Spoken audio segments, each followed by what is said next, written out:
Hinamak na manugang. Kabanata 87. Sinabi ni Wang Kai sa mahinang boses na may panunuya sa kanyang mukha, Alex Dixon, tingnan natin kung hanggang kailan ka magiging mayabang. Sinabi ni Master Yu sa patag na tono, ang pamilya Qin ay nahaharap na rin. Sa bagay na ito, aayusin ko ito sa Geomantic Omen Meeting. Ang Geomantic Omen Meeting ni Master Yu ay nagpahanga sa kanya ngayon. Nabalitaan ito ni Qin Gang nang pumasok siya. Pareho siyang nagulat at natuwa, at hinangaan niya ang dakilang master. Ako ay sinalanta ng malas na wakas, kaya kailangan kong problemayan si Master Yu. Si Master Yu ay kalmado at kalmado, bulalas niya, naipakita ko na sa iyo na ang swerte ng pamilya Qin ay natapos na. Ang enerhiya ng yin ay nananatili sa paligid ng bahay, ngunit hindi mahalaga. Kaya ko itong lutasin sa aking sarili. Bigyan mo ako ng 3 stick ng sandalwood na insenso, 1 lila, gintong insenso burner, at 1 peachwood sword. Mabilis na inutusan ni Wang Kai ang kanyang mga tauhan na maghanda. Hindi nagtagal, ang mga sandalwood insenso stick ay ipinasok sa insenso burner, at ang usok ay umakyat sa mga spiral. Itinaas ni Master Yu ang peachwood sword at may binulong. Si Qin Gang, na nakatayo sa tabi niya, ay nakaramdam ng pagkahilo. Para bang ilang bola ng shot put ang pinasok sa kanyang ulo, at ang kanyang mga templo ay kumakabog. Hinawakan ito ni Qin Gang saglit. Hindi na niya kinaya. Nakiusap siya, Master Yu, gaano katagal ang Geomantic Omen Meeting na ito? Ang enerhiya ng yin sa iyong pamilya ay napakabigat. Ito ay isang pambihirang pangyayari. Kailangan din ito ng Geomantic Omen Meeting. Kailangan mong tiisin ito sa ngayon. Nang makitang nagsasalita si Master Yu, nakaya lang ni Qin Gang ang sarili at tiisin ito. Gayunpaman, habang nagtitiis si Qin Gang, mas lalong hindi siya komportable. Hindi lang siya naduduwal, naramdaman din niya ang matinding sakit sa kanyang ulo. Sa kabutihang palad, tila may bagay na naglalabas ng init sa dibdib ni Qin Gang. Pinoprotektahan nito ang kanyang puso, pinipigilan siyang bumagsak sa lugar. Nakalunok si Master Yu ng isang subo ng tubig at inispray ito sa peachwood sword. Ikinumpas niya ang espada at nilaslas ang tumataas na usok. Nang humiwalay ang kahoy na espada sa usok, naramdaman ni Qin Gang na parang nataman ang kanyang ulo. Nakaramdam siya ng tamis sa kanyang lalamunan at nagluwa ng isang bibig ng dugo. Pangalawang uncle, laking gulat ni Qin Aodong kaya sumugod siya at sinuportahan ang Qin Gang. Namumula ang mukha ni Qin Gang. Wala man lang siyang lakas na magsalita. Master Yu, paano ta, second uncle, nagiging ganito? Nagmamadaling tanong ni Qin Aodong. Hindi nagbago ang ekspresyon ng mukha ni Master Yu. Sinabi niya, ang enerhiya ng yin ng Qin family ay masyadong mabigat. Sinira ko ito sa Geomantic Omen Meeting, at ang Patriarch ay natural na dumanas ng bigat nito. Ang subo ng dugo na ito ay nag-alis ng sakuna, at ang yin, na enerhiya ng Qin family ay may na-neutralize. Mabilis na kinaladkad ni Qin Gang ang kanyang may sakit sa katawan at nagpupumilit na ipahayag ang kanyang pasasalamat, maraming salamat kay Master Yu sa pag-set up ng bitay na ito. Talagang nagpapasalamat ako para dito. Matapos iluwa ni Qin Gang ang subo nitong dugo, talagang gumaan ang pakiramdam niya sa loob ng kanyang katawan. Hindi lang iyon, naramdaman din ni Qin Aodong ang mga pagbabago sa kanyang katawan at mabilis na nagpasalamat sa dakilang master.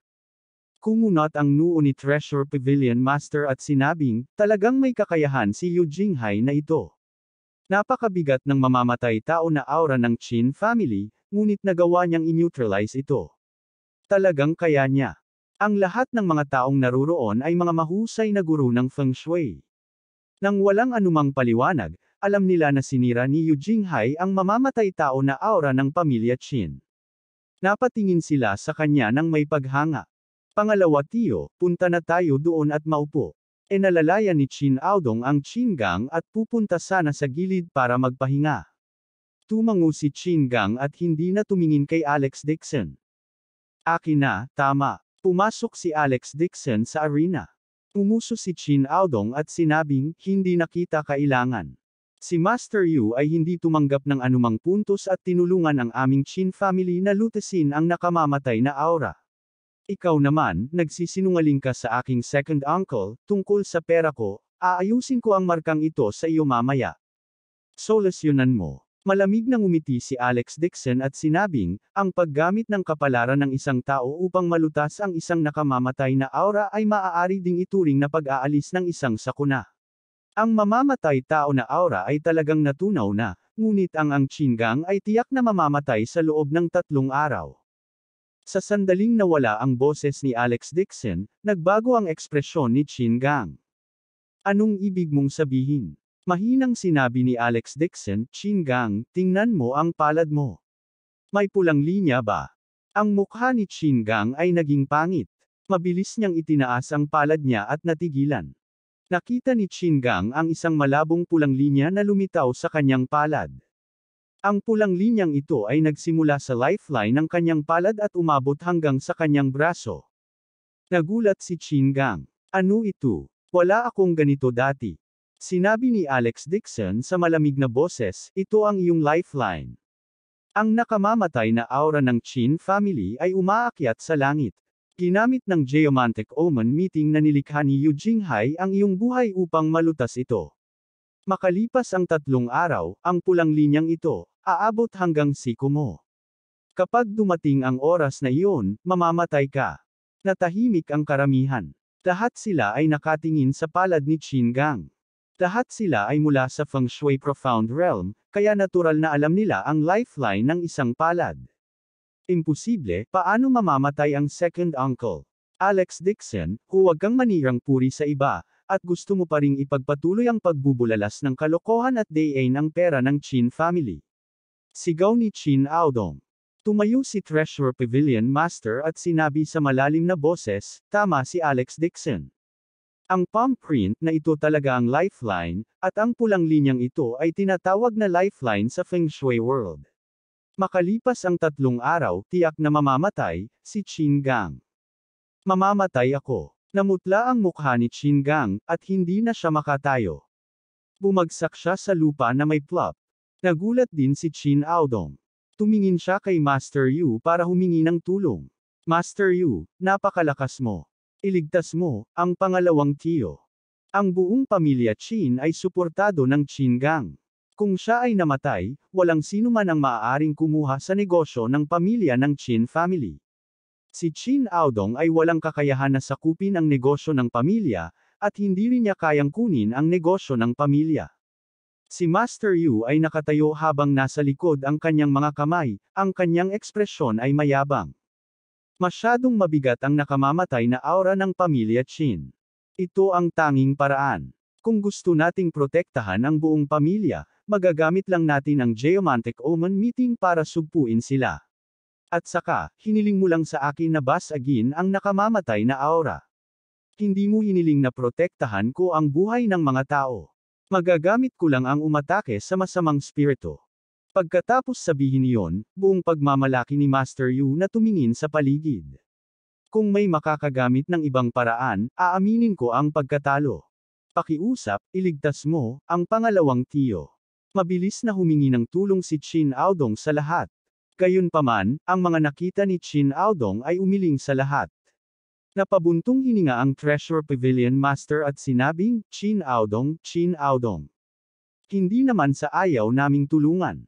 Kaya lang hindi ma-neutralize ang murderous aura ng pamilya mo ang evil energy. Ginagamit ni Master Yu ang kanyang evil energy, para atakehin ang masamang enerhiya. Siya ay nasa pinakamataas na antas ng Geomantic Omen meeting. Wala tayong magagawa tungkol dito. Umiti si Master Yu at tumango kay Treasure Pavilion Master. Siyempre, may kumpiyansa si Master Yu na gawin yon.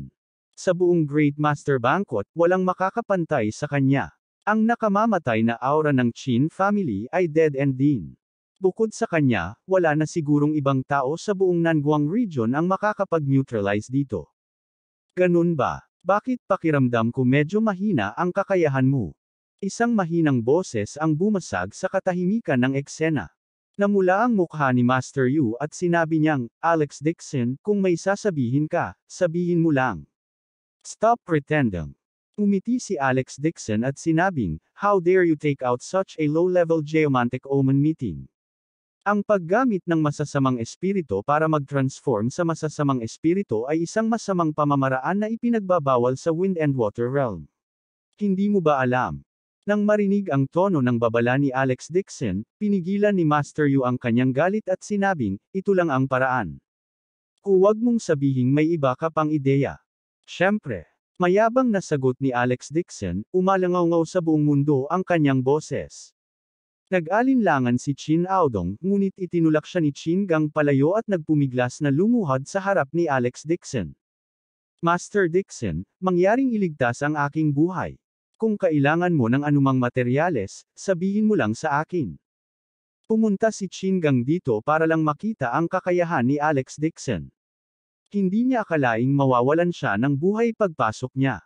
Si Qin Gang ay palaging natatakot sa kamatayan. Ayaw niyang mamatay. Hayaan mo akong tingnan kung paano mo ito babaliin. Puno ng galit ang mukha ni Master Yu, at hinailan niya ang kanyang mahabang damit at umupo. Tumango si Alex Dixon sa Qin Gang at sinabing, hindi ba binigyan kita ng evil breaking talisman? Ilabas mo ito at gawin ang sinasabi ko. Sige. Si Qin Gang ay nagmamadaling naglabas ng isang maputlang puting jade talisman mula sa kanyang dibdib. Tridecnide Talisman Refinement. Nakilala ito ni Master Yu sa unang tingin, at ang kanyang mga mata ay agad na kumislap sa kasakiman.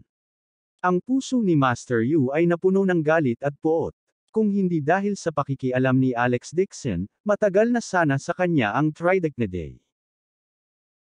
Abangan ang susunod na kabanata.